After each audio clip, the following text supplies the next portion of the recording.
My guest today is Professor Robert Lustig, who's Emeritus Professor of Pediatrics at the University of California, San Francisco, and Director of the Weight Assessment for Teen and Child Health program at UCSF. His most recent book is Metabolic, The Lore and Lives of Processed Food, Nutrition, and Modern Medicine. Welcome, Rob. Thanks for having me, Gill. Appreciate it. Yes, thanks for doing this. So I love the name, Metabolic. Metabolical. Got it. Metabolical. Yeah, because it's a portmanteau of two words: metabolic, the workings of the body, and diabolical, the workings of big ag, big pharma, and big government. Metabolical, yeah, that's right. Yeah, so that makes a lot of sense to me. So I want to sort of go into the details of the book, but before we do that, do you want to sort of lay out your thesis, sort of the high-level thesis of what you're pursuing in the book? So, the highest level, if you will. Okay, I'll do it in an analogy that I use in the book. There's a wasp buzzing around your attic. What do? You kill the wasp, or do you destroy the wasp's nest? In order to solve a problem, you have to work upstream of the problem. Working downstream of the problem only fixes the result. It doesn't fix the cause. And in medicine, in order to fix the problem, you have to fix the cause. And modern medicine has basically forgotten that. And we have focused solely, exclusively, over the last 50 years on the result. And in the process, we've gotten fatter, sicker, and poorer, and stupider, and healthcare is going to hell in a handbasket because we haven't fixed the problem. Yeah, so, throughout the book, you talk about sort of treating symptoms rather than the disease itself. Exactly right. And I spent some time in the pharmaceutical industry, and I know exactly what you mean. There's a lot of money in treating symptoms. Indeed. And symptoms treating symptoms give you sort of immediate gratification. We can measure, we can demonstrate, we can show some results, as you say. Right. But it doesn't really mean we solve the problem, right? That's right. They give you a false sense of security that you're actually doing something. So like the analogy I use is, it's like giving an aspirin to a patient with a brain tumor because they have a headache. Might help the headache, ain't going to do a damn thing for the brain tumor. So let's get into the sort of the metabolic syndrome channel. So there are a bunch of diseases there that most people are familiar with, perhaps hypertension, type 2 diabetes, things like that people are very familiar with. Right. But there are other things in there. And as you say in the book, I used to think it's 50% of the healthcare costs. You said 75%. 75 of the healthcare costs. Yep, 75% of healthcare costs are due to chronic metabolic disease. So in the book, I talk about 8 chronic metabolic diseases that chew up 75% of healthcare dollars. And here they are: type 2 diabetes, hypertension, dyslipidemia, cardiovascular disease, cancer, dementia, fatty liver disease, polycystic ovarian disease. All of those have exploded since 1970. Every one of them existed before 1970, but those are the 8 diseases that have just gone completely haywire, and they are chewing up all the healthcare dollars. So I want to rewind time a little back, Rob. So Homo sapiens, we used to live on meat, right? Way back in Africa. And then maybe 10,000 years ago, we invented agriculture and we sort of settled down and started eating a bunch of other stuff. Right. So is this something that has sort of gotten to us in more recent times? Well, so it is true. At one point in time, we ate a lot of meat, if we could find it. And it is true that about 10,000 years ago, people invented agriculture. Jared Diamond called it the worst thing that ever happened to civilization. I'm not sure I'd go that far, but I sort of get the idea. It certainly changed water. It changed, I mean, basically, there would be no wars if there was no agriculture. All right. But, you know, there would also be a whole lot fewer people on the planet. Now, the question is, once we invented agriculture, did people start getting sick? And the answer is no, they didn't. And the reason is because the agriculture that they were cultivating was perfectly healthy. And it could still be perfectly healthy if that's what we ate. The point is, when we invented agriculture, we invented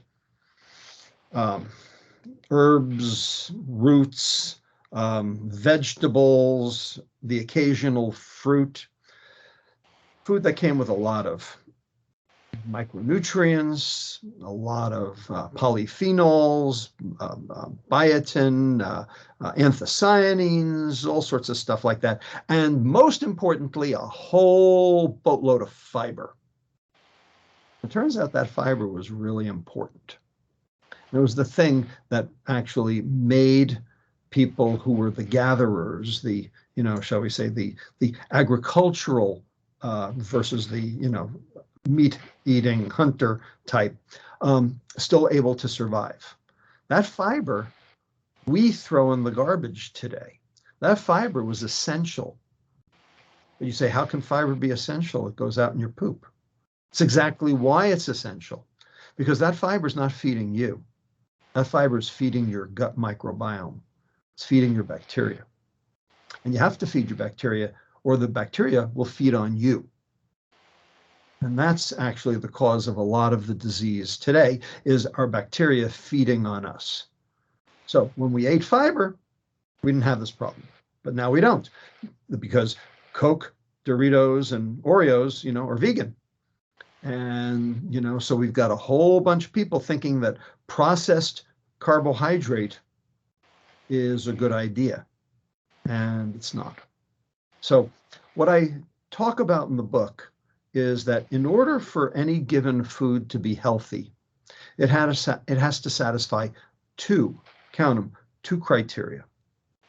And these criteria are inviolate across the board in every country, in every study that's been done over the last 50 years. And here are the two precepts. 6 words, 2 precepts.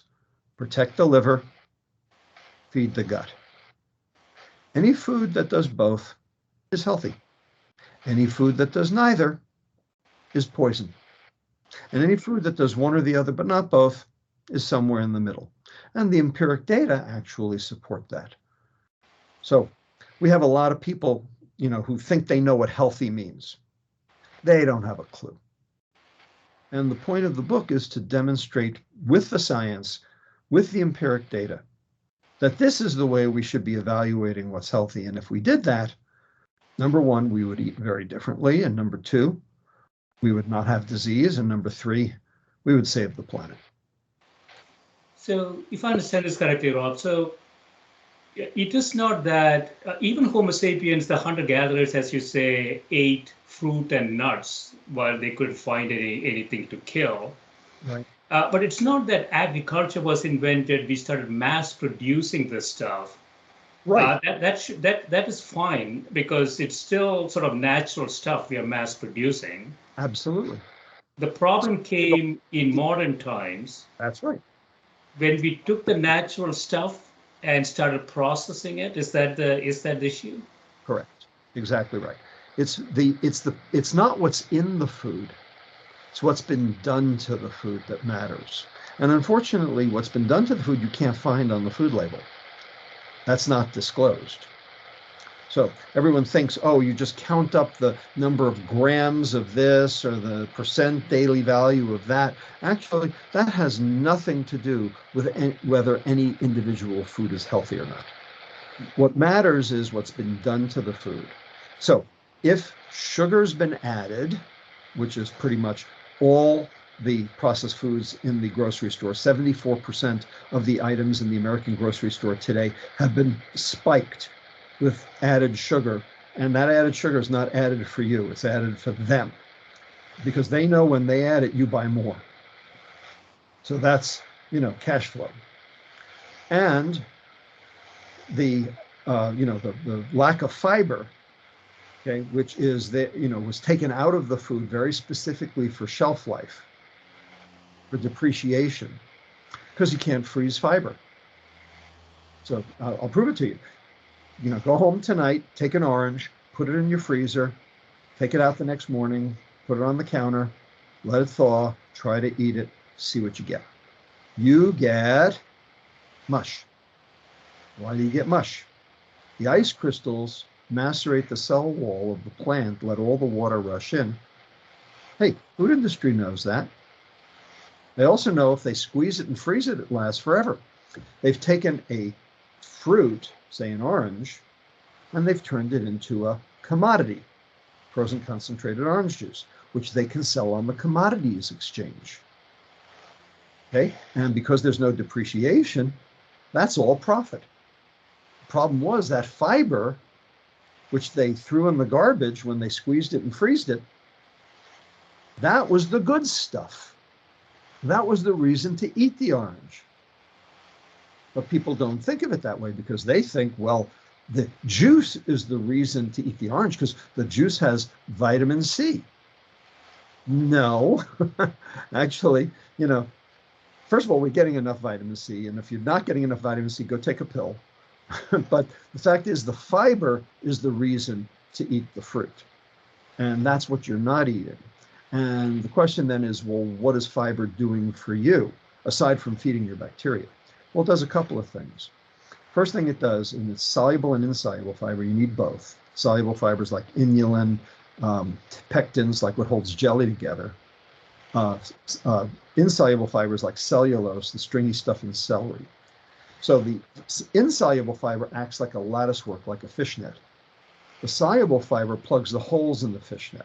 Together, they form an impenetrable secondary barrier on the inside of the duodenum, first part of the intestine, which reduces the rate of absorption of nutrients, and especially of sugars, from the gut into the bloodstream so it doesn't get to the liver, thus protecting the liver, thus reducing the damage that these do to the liver, and also reducing the insulin response, because it's the insulin response that drives the chronic metabolic disease.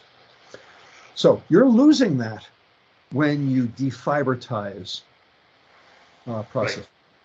So two issues, right? One is during the processing of food, we are adding stuff to it. Yep. So what comes out at the other end of it is something that is, it has a lot of stuff that you don't really need. For example, sugar.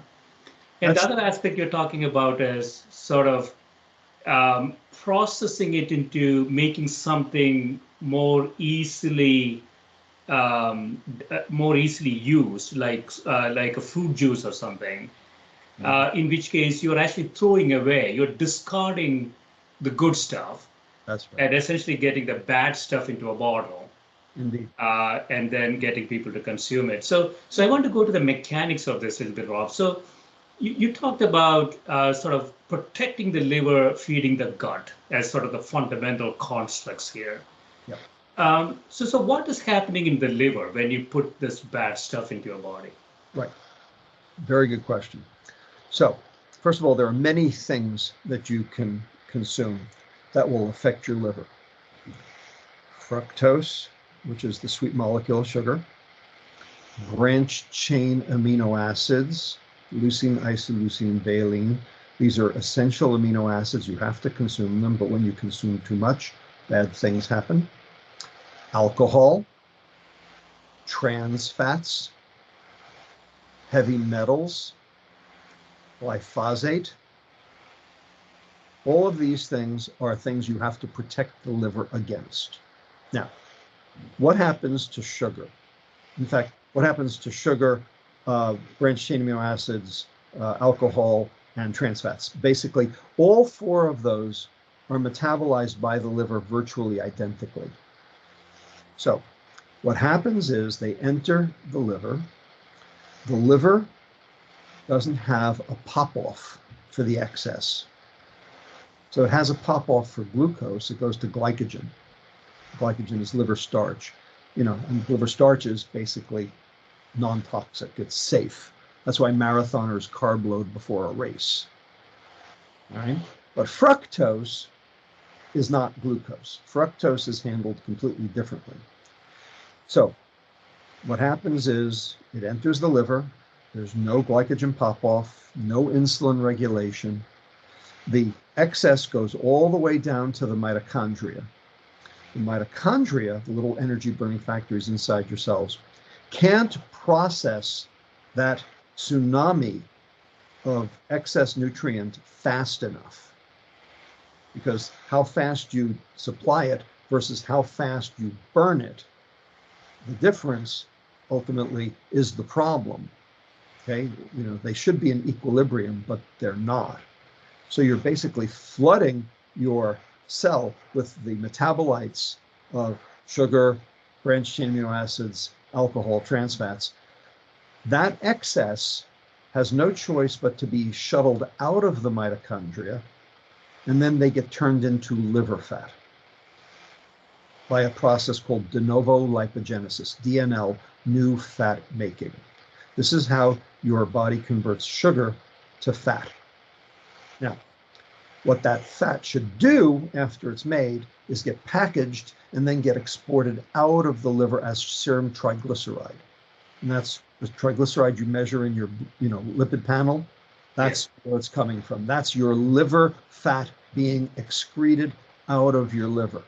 Your serum triglyceride is basically the product of conversion of carbohydrate, branched chain amino acids, alcohol, and trans fats into liver fat and exporting.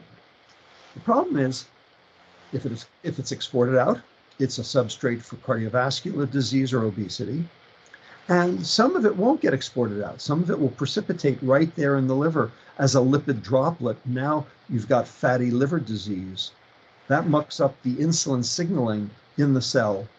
That causes hepatic insulin resistance. That raises insulin levels all over the body because the pancreas is trying to make the liver do its job. And then that hyperinsulinemia, that high insulin, is actually driving cell growth in other places where it shouldn't happen, like, for instance, your coronary arteries. And now you've got cardiovascular disease. Or in your breast tissue, now you've got breast cancer, et cetera, et cetera. So in addition, insulin blocks leptin signaling, and leptin's a trophic factor for neuron development. So now you've got dementia. So that insulin is the bad guy in the story, and the goal is keep the insulin down. But if you flood your liver, you can't keep your insulin down. And all you're going to do is get fatter and sicker and dumber, and and you'll ultimately, you'll die. I mean, that's the final common pathway for all of us, but you're going to do it a whole lot faster. So keeping your insulin down is essential, and flooding your liver is the best way to make yourself sick. So more simplistically, Rob, so fructose going in excess amounts, liver cannot handle it. It converts into fat. Yep. It starts to take that fat, package it out as triglycerides into the blood. Sometimes it cannot do that, so it gets deposited in the liver itself. Yep. That might, over time, reduce the functionality of the liver. Right. So that's one mechanism. Other mechanism is the pancreas sort of flooding the body with insulin during this time? Sure. So here's a question. Doctors will get this. Other people may not, but we'll try. Everywhere in the body, the blood goes like this. Aorta, artery, arteriole, capillary within an organ, venule, vein, inferior vena cava, heart. In other words, the blood passes through one organ. There are two places in the body where the blood passes through two organs. One is the hypothalamus. So the blood goes aorta, artery, arteriole, capillaries in the hypothalamus, venule, capillaries in the pituitary, jugular vein, back to the heart. Two organs, hypothalamus, pituitary. That's called a portal system. There's another place in the body where there's a portal system, two organs, pancreas, liver. Why does the pancreas drain into the liver? Why doesn't the pancreas drain into the general circulation, into the vena cava? Why does it do that? And the reason is because the liver is the primary target of insulin action. So the liver sees the pancreatic insulin secretion and does something. And when the liver gets sick, there's a reflex that tells the pancreas, hey, I have to put out more insulin to make the liver do its job. Just like if somebody got sick on an assembly line, everybody else would have to work harder. And so the pancreas basically has to huff and puff and ultimately gets overwhelmed and ultimately can't make enough insulin for as sick as the liver got. And when that day comes, that's type 2 diabetes. So cleaning up the liver is essential to reversing type 2 diabetes. And what we've learned is that all of the maneuvers that are currently available to reverse type 2 diabetes, metformin, ketogenic diet, exercise, clear the fat out of the liver. That's why it works.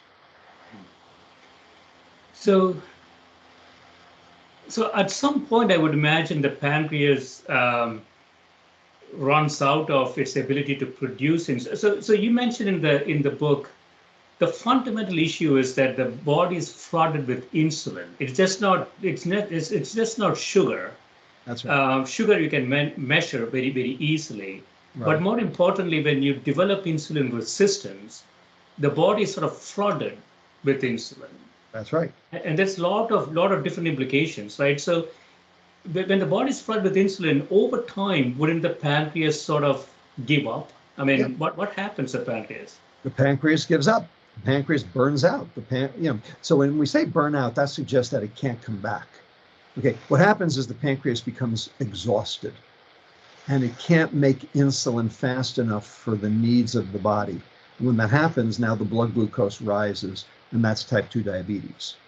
So in order to reverse that process, you have to make the liver happy again.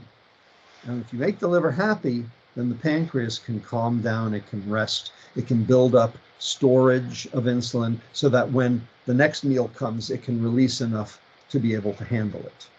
So everyone thinks that the goal of diabetes therapy is weight loss. And if you lose weight, the diabetes will improve. Well, that's true, but the question is, why did the weight loss work? And the answer is because the first place that the weight that loses the weight or the fat is the liver. So in fact, you can get your liver to lose that fat even with as minimal as a 3 to 5% weight loss. So even though you haven't really affected your subcutaneous fat, the fat on your butt, what you've done is you've been able to drain the fat out of your liver. And that improves your metabolic status because it's all about your liver.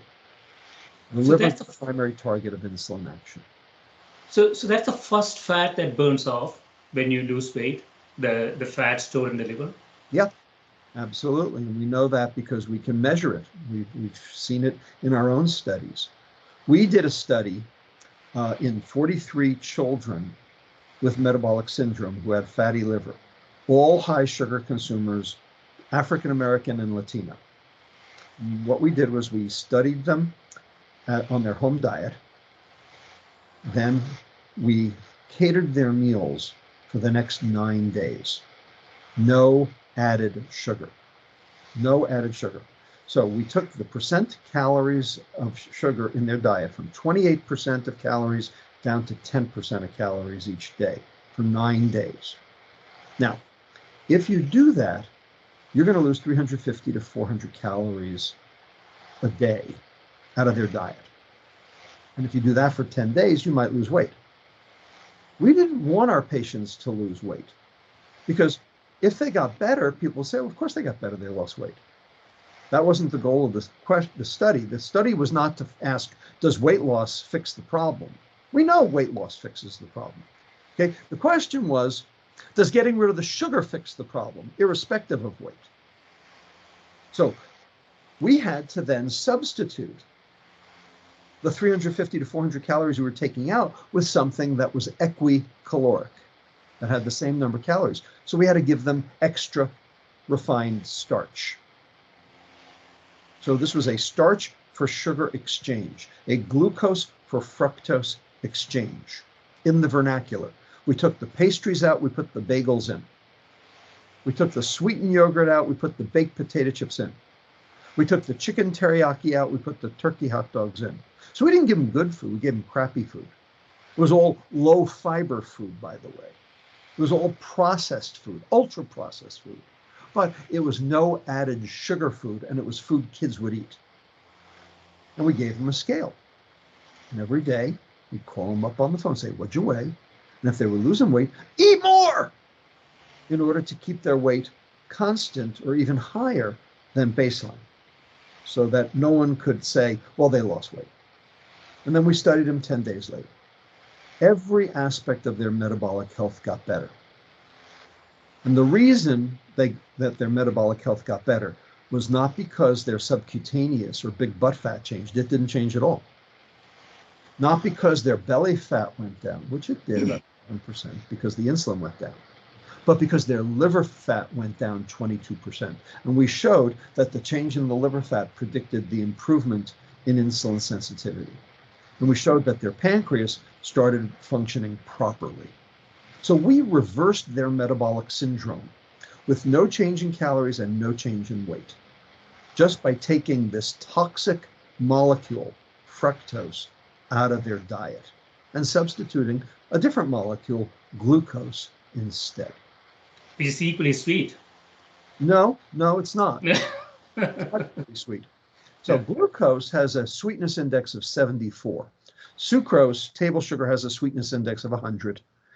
Fructose alone, crystalline fructose, has a sweetness index of 173.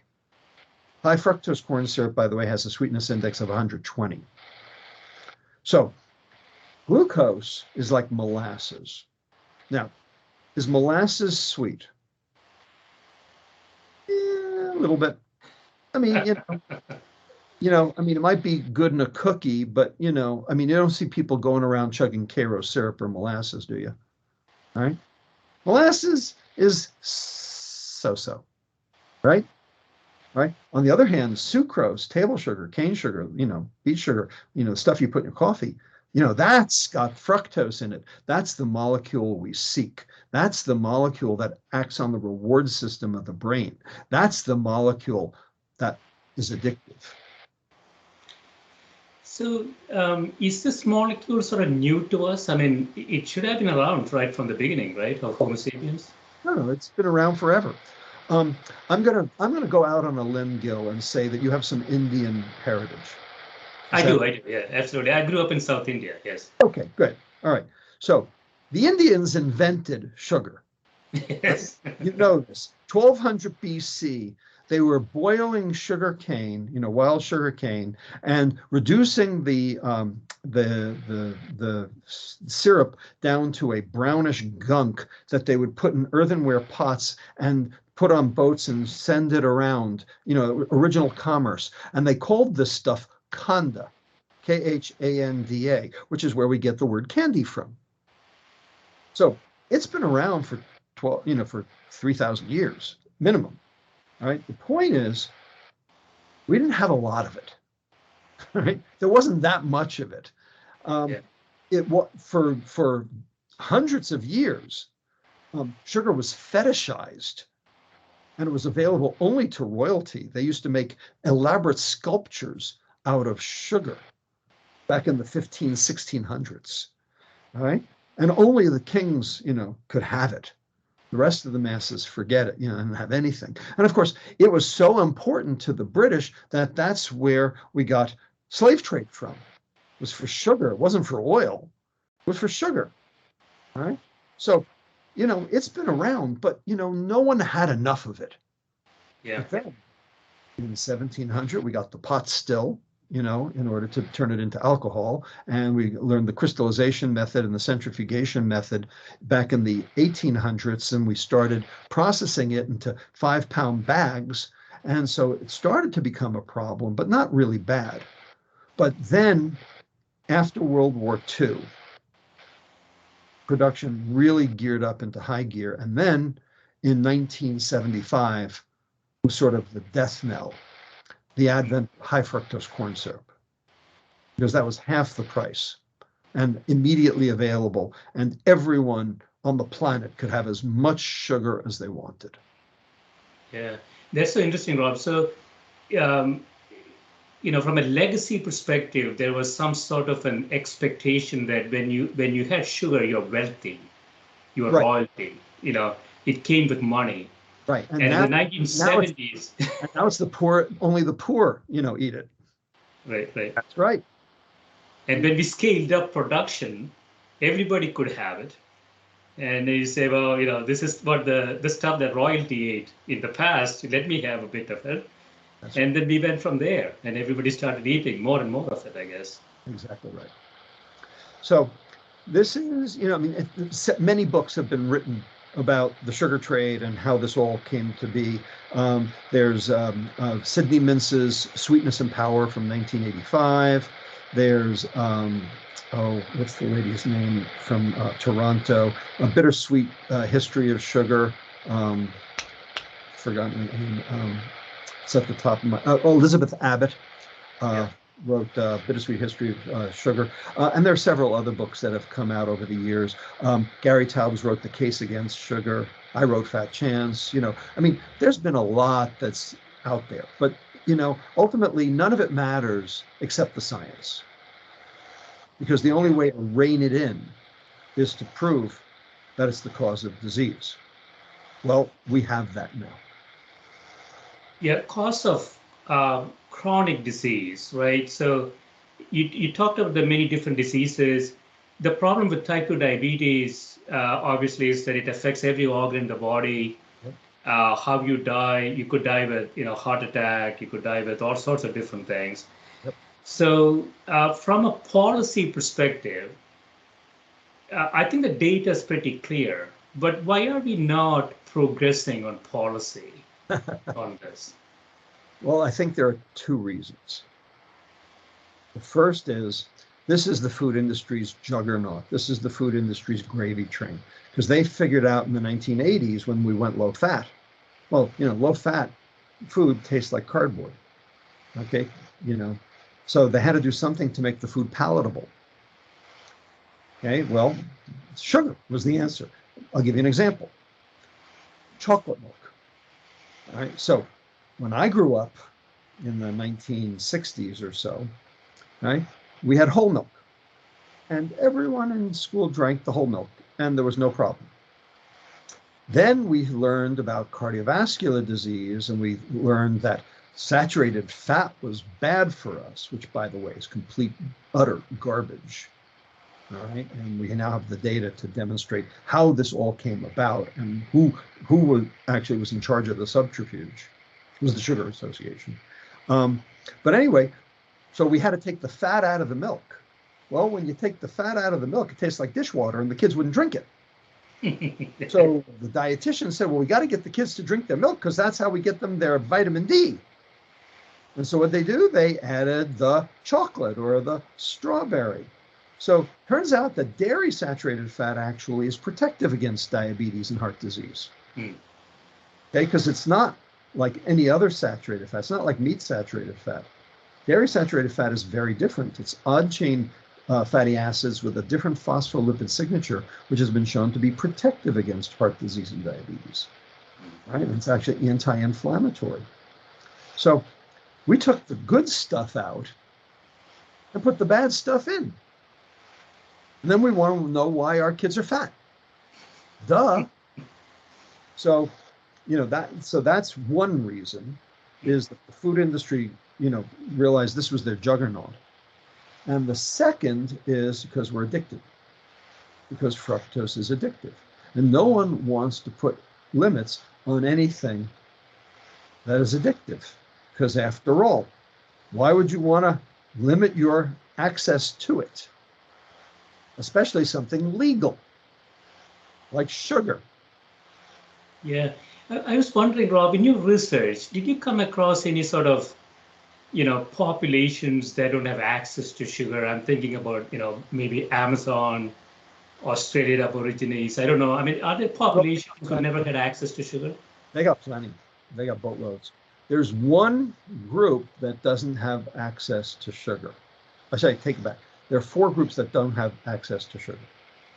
The Maasai, the Rendili, the Tokelau, and the Inuit. They don't have access to sugar. And guess what? They have access to a lot of fat. All right, that's what they live on: meat and milk and blood.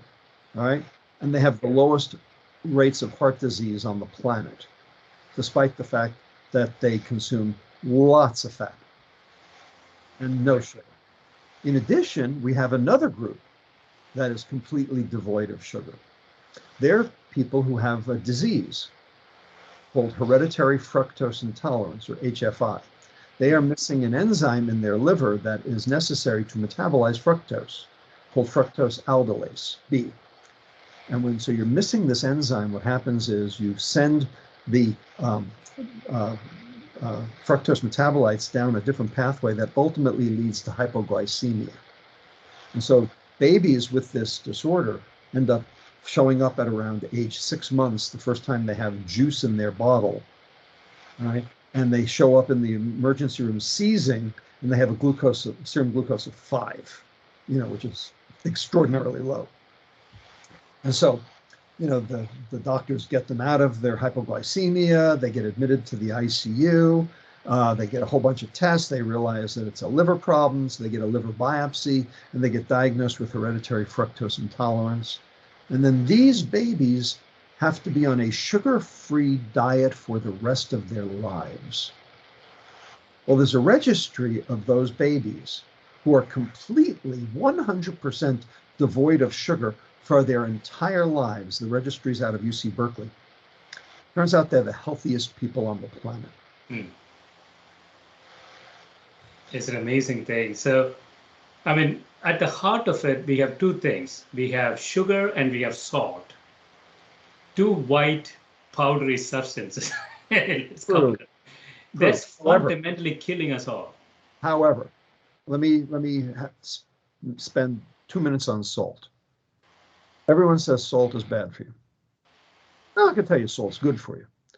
But our ancestors, before refrigeration, It's a lot of salt, consumed 15 grams of salt per day. So the schooners that would go out into the Atlantic to catch fish, they would be miles and miles and miles, hundreds of miles away from land. And they had these fish that had to stay fresh till they got to port, and there was no refrigeration. How'd they do that? They packed it in salt. They packed the fish in salt. So when the fish came out, they were very salty. So people back in, before refrigeration were consuming up to 15 grams of salt. Today we consume 6.9 median, right? So we're consuming about 40% of the salt we used to consume. But those people didn't have hypertension, but now we do. And now we tell people they have to cut their salt intake down to 2.3 grams. So cut it by 2/3. So how come our ancestors could eat 15 grams of salt and not have a problem? And today you have to eat 2.3 grams of salt, 1/5 as much, in order to keep from having a problem. Why is that? The answer is because insulin, which is high in insulin resistance, causes sodium resorption at the level of the kidney. So the higher your insulin, the more salt you resorb, and therefore the higher your blood pressure goes. So it's Yeah. actually not the salt, it's the sugar that makes the salt a problem. So if you got rid of the sugar, the salt wouldn't be a problem anymore. And I wrote a paper many years ago with my colleague Stephanie Wynn. Just a spoonful of sugar helps the blood pressure go up. And that's shown in many studies, including the Predimed study and many other studies, that every increase in sugar consumption increases the blood pressure. Yeah, I mean, I can relate to this, Rob. When I was growing up in South India, we didn't have a refrigerator, and we ate a lot of fish, and the fish was always put on salt. So as I would imagine, we consumed a lot of salt. Hypertension was unheard of in India when I was growing up in the 70s. Right. But now in that area, I think it's sort of 35% diabetic, type 2 diabetic, Yep. very high incidence of hypertension.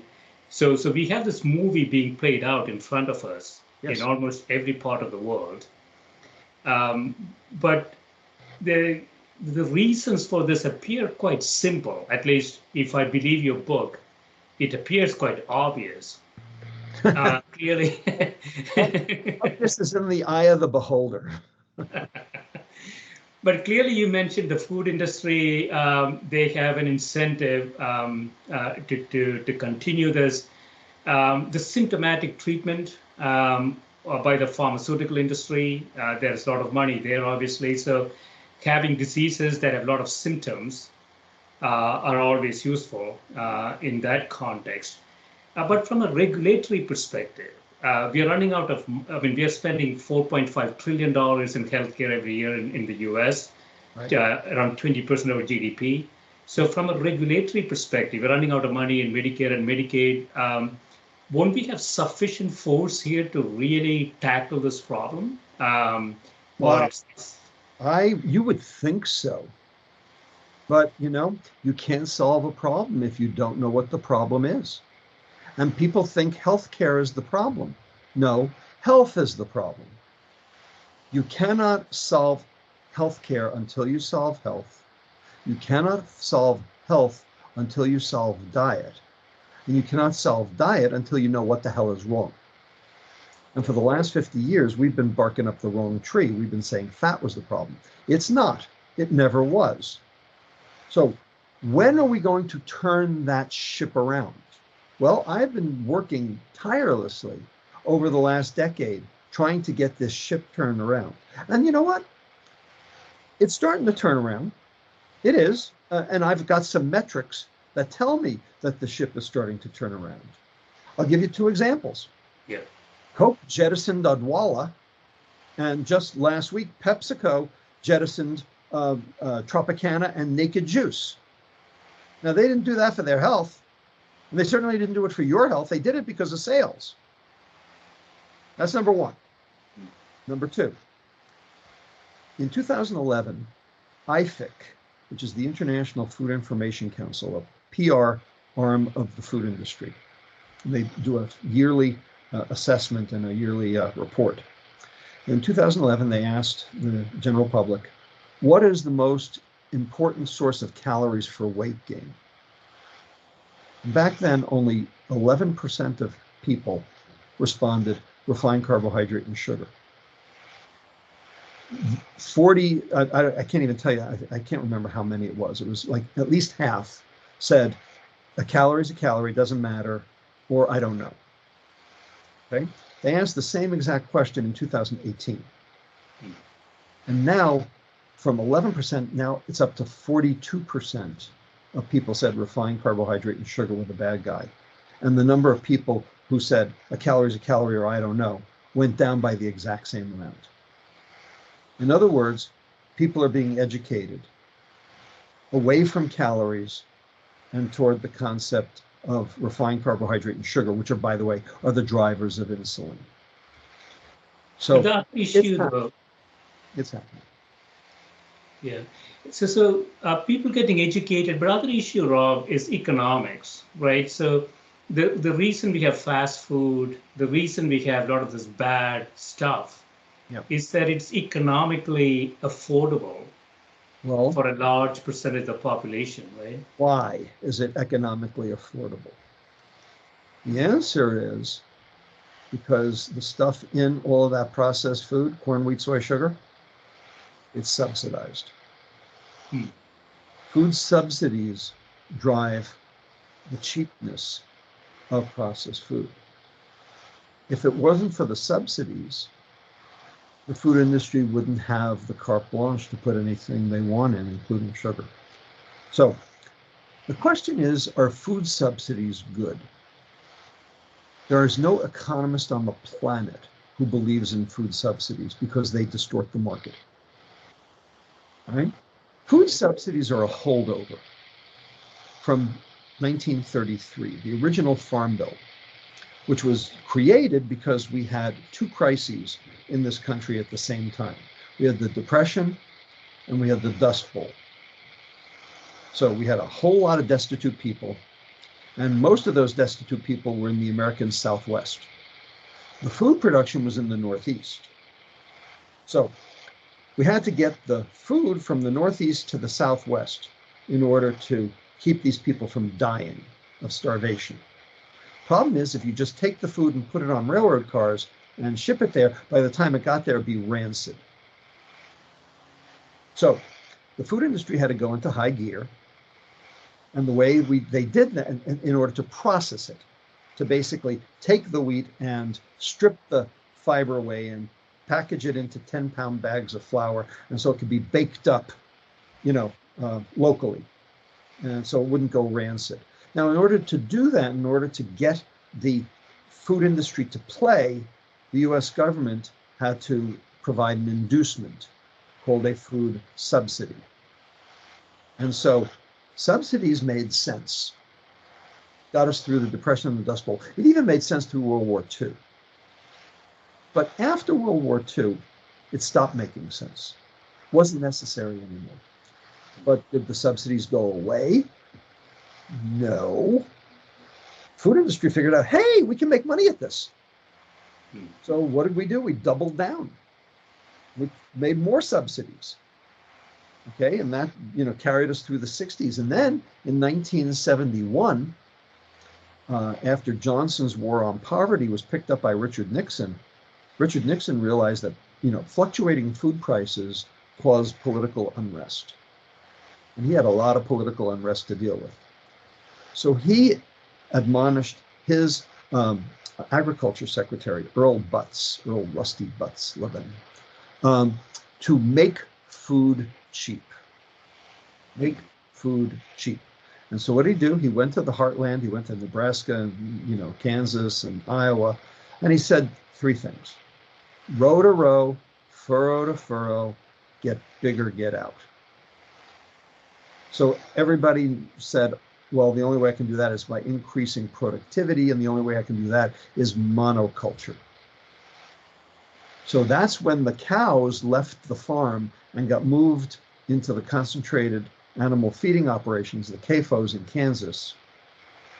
Okay, but the problem was the manure from the cows was what was fertilizing the fields to grow the corn. So now there's no fertilizer. So now the corn's going to die, except you can spray it with nitrogen fertilizer, ammonium nitrate. All right, and so then the corn will grow, and the cows are in Kansas. All right, fine, except that the nitrogen runoff turns into nitrous oxide, which has more heat trapping capacity than methane or carbon dioxide put together. All right, and it goes into the water tables and ends up in the rivers, and that's why we have a dead zone in the Gulf of Mexico. That's 3/4 of the size of the Gulf. So there go all the shrimp. And the cows in Kansas, they're not living on the farm, so they're not eating the alfalfa and the clover. They're not getting the micronutrients, the anthocyanins that are necessary in order to, keep healthy. So they've got immune system defects. They get sick because they're sitting in their own manure. Okay, so they're getting cholera and all sorts of other GI diseases. So what do the cattlemen do? They give them antibiotics. And so that kills off the bacteria in the cow's intestine, which is actually good if you're trying to make fat, because that's one of the things that increases metabolic syndrome. That's one of the things that increases the amount of fat in the meat. So that's why the meat is marbled. I don't know if you've ever looked at meat in, say, Argentina or Italy. It's nice and homogeneous and red and pink, okay?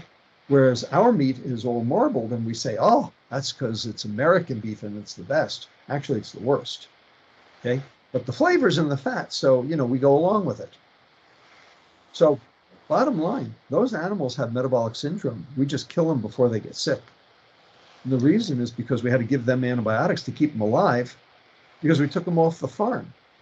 So we're poisoning the environment and we're making our own poison food in the process. Yeah, so set of legacy policies for historical reasons that seems to perpetuate, that's creating bad behavior in consumers. Absolutely. Seems like an easy fix. If we get Washington to understand this. That's not such an easy fix.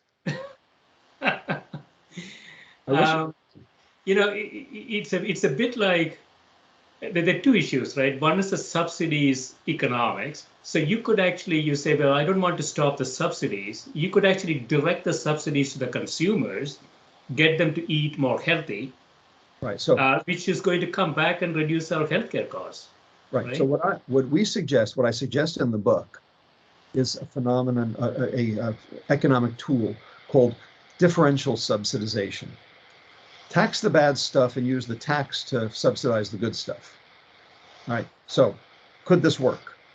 Well, it's already worked. In 1977, the Nordic countries, Sweden, Norway, Denmark, huge alcohol problem. Okay? Because it was dark and dank and damp, and there was no Netflix, and people just okay?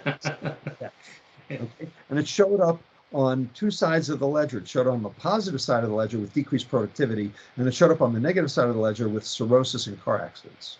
All right? So these three countries banded together and passed two pieces of legislation that were yoked together. All right, first, they nationalized all the liquor stores. So every liquor store sold the exact same thing at the exact same price. So you couldn't go somewhere else and buy it cheaper. Second thing they did was they taxed high alcohol spirits, and they used the money from the tax to subsidize low alcohol beer. They provided the inducement, the carrot, and the stick, the punishment. And they were yoked together. And what they were able to do over the course of 20 years was move people from hard spirits to low alcohol beer. And guess what? Productivity improved. Car accidents and cirrhosis of the liver went down, leveled out at a low level. Both those policies are still in place today because they work. Differential subsidization. So let me give you an example. Same problem here in food, right? So let me give you an example. Why couldn't we tax soda and use the money from the tax to subsidize water? Yeah. Could be done. So there are ways around this. There are ways to do it, right? But people have to want it. And, and politicians have to understand how imperative this is. Problem is, food industry's, kicking and screaming because, this is their juggernaut. So what we have to do is we have to bring them to the table. We have to basically show them how this is actually in their best interest. Right. And it is. It actually is in their best interest. But in order to make it in their best interest so that it's in everyone's best interest, you have to change the rules of the current food business model so that companies are rewarded for doing the right thing instead of the wrong thing. That can be done, but politicians have to want it. And right now, food industry is in charge. Yeah, I think, like you say, education is a big component of it. Yes. I want to quickly touch on, Rob, on the medical side of it. So, we measure all these things. We measure LDL, HDL, triglycerides, uric acid, fasting blood sugar, all sorts of things. And we have on the medical side set of targets. And we say if it's above that, it's bad. If it's below that, it's okay. And those targets keep moving. That's the point. The targets keep moving. Why are the targets moving? The reason is because those targets are statistical anomalies. All right. Everyone's got fatty liver disease today. So, the ALT, which is a measure of fatty liver, when I went to medical school 40 years ago, the upper limit was 25. Today it's 40. How come? Same assay. How come? The answer is because everyone's got fatty liver disease. Right? Same with uric acid. So, ultimately, that's not the arbiter of whether you're healthy or not.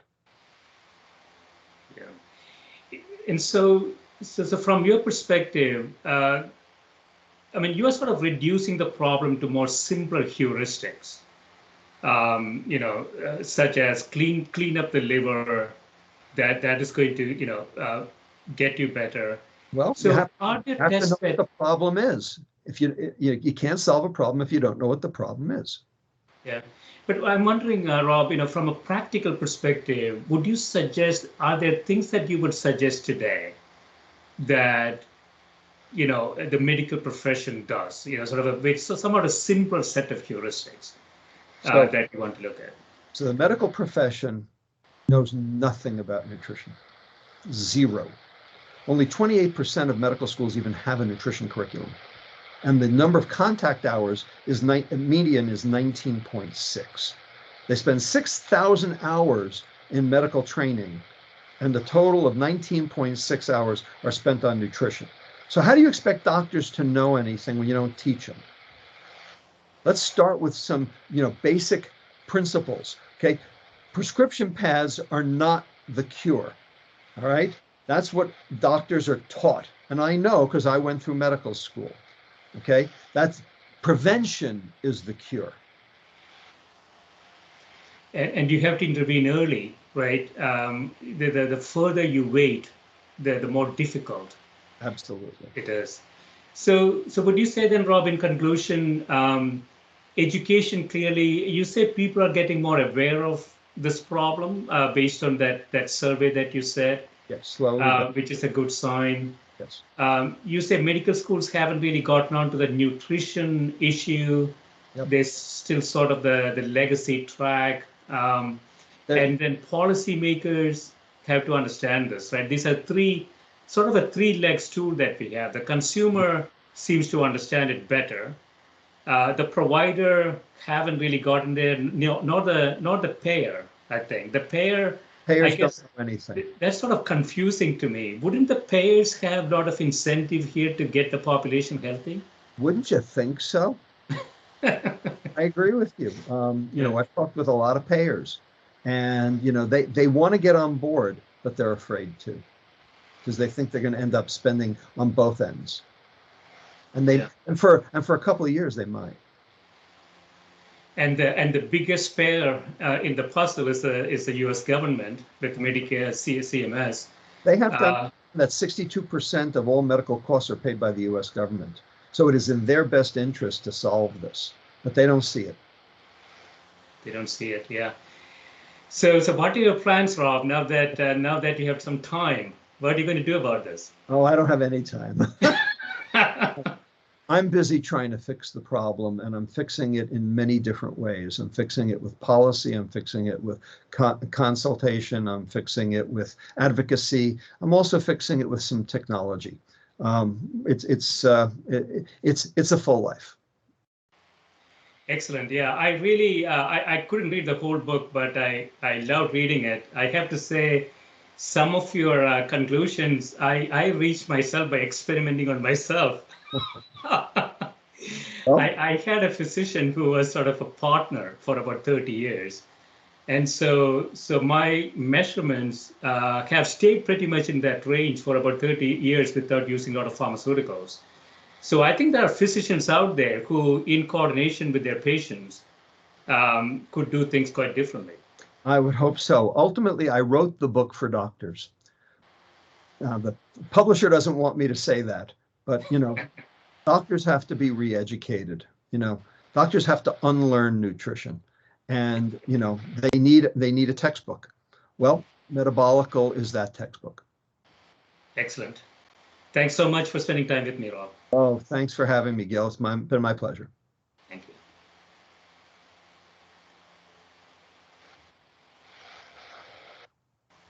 All right. We there? Yeah, just